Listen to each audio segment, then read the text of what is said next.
문제달인 신혜순입니다. 19년도 3회 제1과목 직업 상담학 해설 강의 시작하겠습니다. 1번 다음에서 설명하고 있는 생애 진로 사정의 구조는 생애 진로 사정의 구조는 4개가 있다고 했어요. 보기 1, 2, 3, 4번에 제시되어 있네요. 진로 사정, 전형적인 하루, 강점과 장애, 요약해서 우리가 진전강요라고 외웠었죠. 지금 이 박스에 제시된 지문 내용은요, 바로 전형적인 하루에 해당되는 내용이에요. 개인이 자신의 생활을 어떻게 조직하는지를 발견하는 것이다. 내담자가 그들 자신의 생활을 체계적으로 조직하는지 아니면 매일 자발적으로 반응하는지 결정하는 데 도움을 준다. 바로 전형적인 하루에 대한 설명이에요. 이 생애 진로 사정 구조는 2차 실기에도 여러 차례 나온 바 있었어요. 각각의 내용에 대해서 외워두시고 써보셔야 돼요. 진로 사정은 내담자의 직업 경험, 교육 또는 훈련 과정과 관련된 문제들, 그리고 여가 활동 등에 관해 사정한다.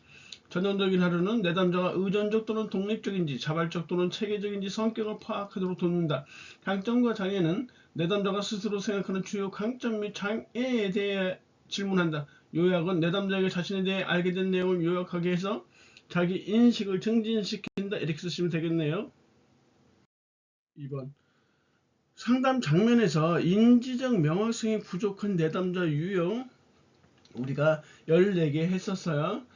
단복, 가구원, 무비, 양파깡, 걸고 잘자 이렇게 했단 말이죠. 단순 오정보, 복잡한 오정보, 가정된 불가능, 구체성의 계려, 원인과 결과의 착오, 무력감, 비난하기, 양면적 사고, 파행적 의사소통, 강박적 사고, 걸러내기, 고정성, 잘못된 의사결정 방식, 그리고 맨 마지막에 자기 인식의 부족 이렇게 했었어요. 이럴 때 상담자는 어떤 방법으로 개입해야 하는가? 단순 오정보에 대해서는 잘못된 정보를 바로 잡아주면 되겠죠. 두 번째, 복잡한 오정보는 구체적인 정보를 제공해주면 된단 말이에요. 원인과 결과의 착오 역시 바로 잡아주면 되는 것이고, 그래서 1, 2, 3, 4번은 다 맞아요. 4번 해보세요. 가정된 불가피성 또는 가정된 불가능. 나는 이번 직업 상담사 시험에 떨어질 것 같아요. 이렇게 내담자가 불안한 심리에 대해서 가정된 불가능성에 대해서 얘기를 할 때 상담사가 지지적 상상, 그래 내가 생각해도 너 떨어질 것 같아. 이렇게 지지적 상상을 제공하면 안 된다는 얘기죠. 격려를 해줘야죠. 격려를 해서 용기를 북돋아 주는 그런 개입 방법이 필요하다라는 것이에요. 3번 상담자가 길을 전혀 잃어버리지 않고 마치 자신이 내담자의 세계에서 경험을 하는 듯한 능력을 의미하는 상담 기법, 그걸 우리는 감정 기법이라고 하니까 단순하게 이렇게 외워주시면 될 것 같고요. 직면은 말 그대로 내담자를 직면 마주치게 하는 것이에요. 뭐와 마주치게 하냐면 내담자가 인정하기를 거부하는 생각에 대해서 마주하게 해서 자신 스스로 모순점을 파악하도록 하는 기법이 바로 직면이에요. 즉시성은 좀 외우기 까다로워요. 상담자가 자신의 바람은 물론이고 내담자의 느낌 등을 이해하는 것이다. 상담자가 자신의 바람은 물론이고 내담자의 느낌 등을 이해하는 것이다. 리허설은 말 그대로의 연습시키는 것이에요.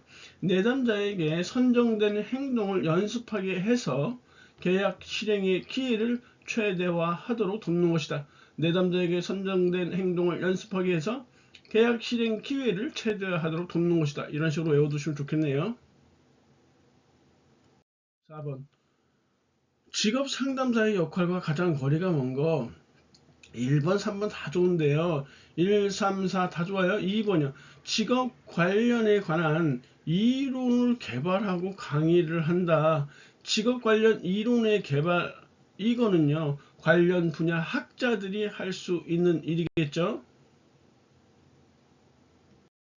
5번 인간 중심 상담 이론에서 상담사의 역할과 가장 거리가 먼 것이 무엇이냐? 인간 중심 상담 이론이에요. 다시 말해서 내담자 중심 상담 이론은요. 진단이나 검사 같은 것을 거부해요. 그래서 2번이 벌써 틀렸어요. 내담자 문제를 진단하여 분류한다. 진단 검사는 특성 요인 상담 이론의 특징적 요소예요. 1번에 조력 관계를 통해 성장을 촉진한다. 3번에 내담자가 자신의 깊은 감정을 깨닫게 하도록 돕는다. 4번 내담자로 하여금 존중받고 있음을 느끼게 한다. 모두 인간 중심 상담 이론에 대한 내용이네요. 6번 포괄적 직업 상담 과정에 대한 설명으로 틀린 것. 포괄적 직업 상담은 크라이티스가 제시했던 상담 이론인데요. 1번에 내담자가 직업 선택에서 가졌던 문제들을 상담한다. 이 문제 없고요. 2번에 내담자가 자신의 내부와 주변에서 일어나는 일들을 충분히 자각하게 한다. 이 자각한다라는 말이 나오면 그거 형태주의 상담 이론의 형태주의 직업 상담에 대한 이런 이론이에요. 그래서 형태주의 상담의 목표를 이렇게 제시해 보면요, 세 가지가 있는데, 첫 번째 꿰뚫어 보기 있어요. 첫 번째 자각에 의한 성숙과 통합의 성취, 두 번째 자신에 대한 책임감, 세 번째 잠재력의 실현에 따른 변화와 성장. 그래서 형태주의 상담의 목표를 자자잠 이런 식으로 외울 수 있어요. 7번 진로시간 전망 검사지의 사용 목적과 가장 거리가 먼 것. 진로시간 전망 검사지의 사용 목적은 8개가 있다고 했어요. 첫 번째, 미래의 방향을 이끌어내기 위해. 두 번째, 미래에 대한 희망을 심어주기 위해. 세 번째, 미래가 실제인 것처럼 느끼도록 하기 위해. 네 번째, 계획에 대한 긍정적 태도를 심어주기 위해. 다섯 번째, 목표 설정을 촉구하기 위해. 여섯 번째, 현재의 행동을 미래의 결과와 연계시키기 위해. 일곱 번째, 계획 기술을 연습시키기 위해. 여덟 번째, 진로 인식을 고치시키기 위해. 그래서 진로시간 전망 검사지 사용 목적은 우리가 이렇게 외웠죠. 미계모, 현계진, 미계모, 현계진 이렇게 8개 사용 목적에 해당하는 8개예요. 그래서 이번에 미래의 방향을 이끌어내기 위해 좋고요. 3번에 계획에 대해 긍정 태도를 강화시키기 위해 좋고요. 4번에 현재 행동을 미래의 결과와 연계시키기 위해 좋아요. 하지만 1번은 진로 태도 인식하기 위해 아니에요. 진로 인식을 고치시키기 위해 이렇게 해야 된다는 얘기죠. 8번 다글레이가 제시한 직업 가계도를 그릴 때 관심을 가져야 할 요인과 가장 거리가 먼 거. 1번 가족 구성원들의 진로 선택 형태와 방법 좋고요. 2번 내담자가 성장할 때 또래 집단의 상황 이것도 살펴봐 주셔야 돼요. 3번에 가족의 경제적 기대와 압력 이것도 맞는 얘기고요. 4번이 관련이 없어요. 특정 직업에 대한 가계 유전적 장애 이거는 직업 가계도 그릴 때 관심 가져야 할 요인이 아니다. 9번 다음 중 내담자의 동기와 역할을 사정함에 있어서 자기보고법이 적합한 내담자는 어떤 내담자이냐. 자기보고법, 자기 스스로 이렇게 보고를 하려면 자신에 대해서 객관적으로 파악할 수 있는 능력이 필요하죠. 자신의 장단점이 무엇인지 객관적으로 파악할 수 있는 능력, 그리고 그걸 환경에 적용시킬 수 있는 능력, 그것이 바로 인지적 명확성이란 말이에요. 그러니까 자기보고법이 적합한 내담자는 인지적 명확성이 높은 내담자가 해당되겠죠. 10번 미첼과 크럼볼츠가 제시한 진로 발달 과정의 요인, 유한학과라고 우리 많이 했었죠. 유전적 요인과 특별한 능력, 환경 조건과 사건, 그리고 학습 경험, 그리고 과제 접근 기술, 유한학과 이렇게 했었어요. 그래서 저 보시면 1번 유전적 요인과 특별한 능력이죠. 유전적 요인 빠져 있어도 마찬가지예요. 그 다음에 환경 조건과 사건 되고요. 4번에 과제 접근 기술도 돼요. 3번에 사회성 기술이 해당되지 않는다는 얘기예요. 11번 크라이티스가 제시한 직업 상담 과정에 포함되지 않는 것은. 크라이티스가 제시한 포괄적 직업 상담 과정에 포함되는 것은, 되어야 하는 것은요. 1번의 진단이에요. 2번의 문제 분류, 4번의 문제 구체화, 그리고 마지막에 문제 해결 단계가 이렇게 포함이 되어야 하는 것이에요. 그래서 1번, 2번, 4번 다 되고요. 3번의 정보 제공은 해당되는 내용이 없어요. 12번 보호진의 정신 역동적 진로 상담 기법이라고 했죠. 진로 상담 기법 하면 명비소예요. 명료화, 비교, 그리고 소망 방어 체계에 대한 해석. 이 보딘의 진로 상담 기법 명비서는 1차 시험에서 굉장히 많이 나왔어요. 근데 2차 시험에는 아직 출제가 안 되고 있거든요. 앞으로 2차 시험에 나올 것을 대비해서 준비는 하고 있어야 돼요. 왜냐면 1차 시험에 나왔던 것들이 주관식으로 변형돼서 많이 나오거든요. 그런데 이 명비서가 1차 시험에서 그렇게 많이 나왔으면서도 2차 시험에 안 나왔다는 거, 그것도 일종의 아이러니라고 이렇게 볼 수 있어요. 그래서 일단 명비소니까 명비소 해서 2번이 이렇게 딱 틀렸어요. 1차는 이렇게 간단히 나와요. 13번 상담에서 비밀 보장 예외의 원칙이다. 1번에 상담자가 슈퍼비전을 받아야 되는 경우 해당되죠. 2번에 심각한 범죄 실행의 가능성이 있는 경우 해당되죠. 3번 내담자가 자살을 실행할 가능성이 있거나 아니면 타인을 해칠 가능성이 있는 경우 해당되죠. 그리고 그 외에 내담자가 치명적인 감염성, 전염성 질환을 앓고 있는 경우 여기도 해당돼요. 그리고 내담자가 아동을 학대하는 경우 또는 아동인 내담자가 학대 당하고 있는 경우 이렇게 볼 수 있고요.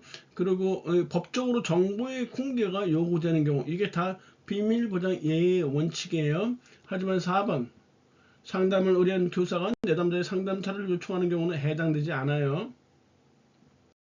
14번 윌리엄슨의 특성 요인 직업 상담에서 검사의 해석 단계에 이용할 수 있다고 제시한 상담 기법. 이 윌리엄슨이 검사의 해석 단계에서 이용할 수 있다고 제시한 상담 기법은 3개가 있어요. 그래서 이 3개 쓰고 설명하는 게 2차 실기에 나온 바 있었는데, 첫 번째가 직접 충고예요. 직접 충고. 두 번째가 설득이에요. 설득. 그리고 세 번째가 설명이에요. 직접 충고는 뭐 말 그대로예요. 직접 충고하는 거죠. 다시 말해서 검사 결과를 토대로 상담자가 내담자에게 자신의 견해를 직접적으로 솔직하게 표현하는 것이다. 직접 충고하는 거죠. 설득은 상담자가 내담자에게 검사 자료를 제시하며 합리적인 의사 결정을 하도록 설득하는 것이다. 말 되고 싶죠? 설명은 상담자가 검사 자료 및 정보를 내담자가 이해할 수 있도록 설명하여 내담자의 진로 선택을 돕는 것이다. 이렇게 2차 실기에 쓰면 돼요. 지금 14번 이거 1차 문제는 바로 이 설명 요거만 딱 찍으면 되는 것이죠. 이 직접 충고와 설득과 설명 중에서도 윌리엄스는 설명을 가장 중요하다라고 봤어요. 15번 행동주의 상담 기법 중 내담자가 긍정적 강화를 받을 기회를 박탈시키는 것은 무엇이냐? 우리가 흔히 교실 내에서 장난치고 떠들어가면서 그 다른 친구들의 공부를 방해하는 이 학생, 선생님이 말하죠. 너 잠깐 복도에 나가서 손 들고 있어. 이런 게 바로 타임 아웃이에요. 긍정적인 강화를 받을 기회조차를 박탈시켜 버리는 것이죠. 혐오 치료, 자극 통제, 토큰 경제는 콕 집어 해설에 잘 나와 있으니까 참고하시기 바래요. 16번 직업 카드 분류에 관한 설명으로 틀린 거. 내담자를 능동적으로 참여하도록 한다. 맞는 거고, 즉각적인 피드백을 제공한다. 좋고요. 3번은 내담자가 제한적으로 반응하도록, 이게 틀렸어요. 내담자가 유연하게 반응하도록, 유연한 반응이요. 유연하게 반응하도록 구성되어 있다. 3번이 틀렸네요. 4번에 상담자가 내담자에 대한 의미 있는 여러 정보를 얻을 수 있다. 맞는 내용이에요. 17번 다음 대화는 교류 분석 이론의 어떤 유형에 해당하는가? 정확히 말하면 의사 교류 분석 이론이라는 것이에요. 이런 이론의 어떤 유형이냐? 유형 3가지가 있어요. 첫 번째는 상보적 교류라는 것이에요. 상보적 교류라는 것이 있고, 두 번째가 교차적 교류예요. 교차적 교류. 그리고 세 번째가 이면적 교류라고 볼 수 있죠. 이렇게 예를 들어 보면 상보적 교류는요, 발신자가 기대하는 대로 수신자가 반응하는 것이에요. 지금 이 박스 지문에 보면 A가 철수야 우리 눈썰매 타러 갈래? 그럴 때 철수가 그래 가자 하면 이게 상보적 교류예요. 그런데 지금 제시되어 있는 것처럼 철수야 우리 눈썰매 타러 갈래? 그랬더니 철수가 나에 맞는 행동 좀 해라. 난 그런 쓸데없는 짓으로 낭비할 시간이 없어. 즉 두 사람 간에 복수의 자아가 개입되어서 이 기대하는 발신과 수신이 이루어지지 않는 것, 이게 교차적 교류예요. 한마디로 말하면 기대하는 이 발신과 수신이 이루어지지 않는 경우 이게 교차적 교류다. 이면적 교류는 무엇이냐? 실제 말하는 거고 속마음이 따로 있는 거예요. 일종의 동상이몽이라고 보면 돼요. 아들이 엄마한테 인사하죠. 도서관에 가서 공부하고 올게요. 속으로는 친구는 영화나 보러 가야지. 이렇게 생각하는 거. 엄마가 그래 공부 열심히 하고 오라 말은 그렇게 했지만 속으로는 아유 집구석에서 하면 뭐 어디 덧나냐 이렇게 속으로 생각하는 거. 일종의 동상이몽식의 의사교류 형태가 이면적 교류라는 얘기죠. 지금 17번에 그래서 답은 일단 4번의 교차적 교류로 이렇게 나오겠네요.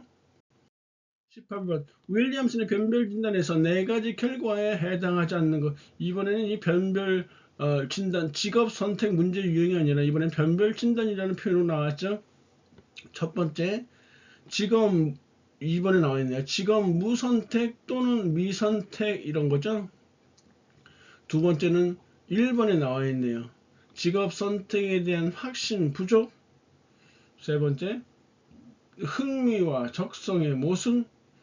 네 번째, 어리석은 직업 선택 또는 현명하지 못한 직업 선택 이렇게 하는 것이죠. 다시 한번 직업 무선택 또는 미선택, 직업 선택에 대한 확신 부족, 흥미와 적성의 모순, 어리석은 선택, 현명하지 못한 직업 선택 이렇게 네 가지로 나눌 수 있다는 것이에요. 세 번째 정보의 부족은 해당되지 않아요. 정보의 이 부족은 보딘에 해당되는 내용이죠. 19번 초기 면담의 유형 중 정보 지향적 면담을 위한 상당 기법과 가장 거리가 먼 것.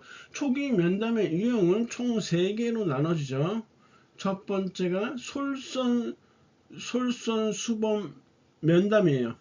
두 번째가 정보 지향적 면담이고요. 세 번째가 관계 취향적 면담이에요. 꿰뚫어 보기로 나와 있어요. 솔선수범형 면담은 내담자에 의한 면담과 상담자에 의한 면담이 있고요. 정보 지향적 면담은요. 2번에 탐색해보기, 폐쇄형 질문, 개방형 질문, 이렇게 개방형 질문 이렇게 3개가 있고요.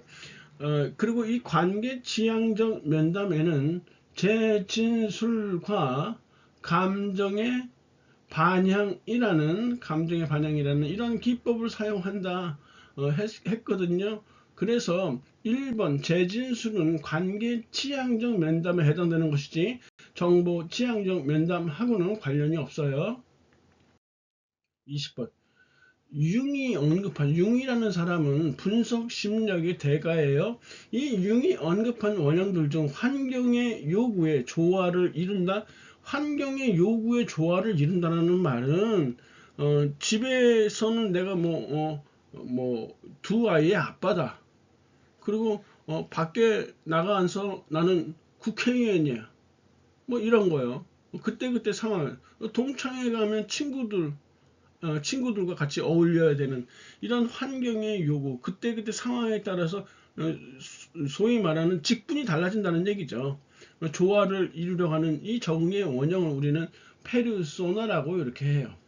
아니마는요, 명칭에서 알 수 있듯이 남성 내부에 존재하는 여성성을 말하는 것이에요. 그리고 4번에 아니무스, 무슨 남성 냄새가 나잖아요. 막시무스, 아니무스 이렇게. 그래서 여성 내부에 존재하는 남성성을 아니무스 이렇게 얘기를 하고요.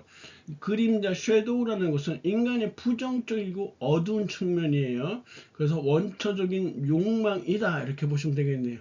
그래서 정답은 페르소나가 정답이 되는 것이에요. 강의는 고생하셨고요. 다음 시간에 뵙겠습니다. 감사합니다.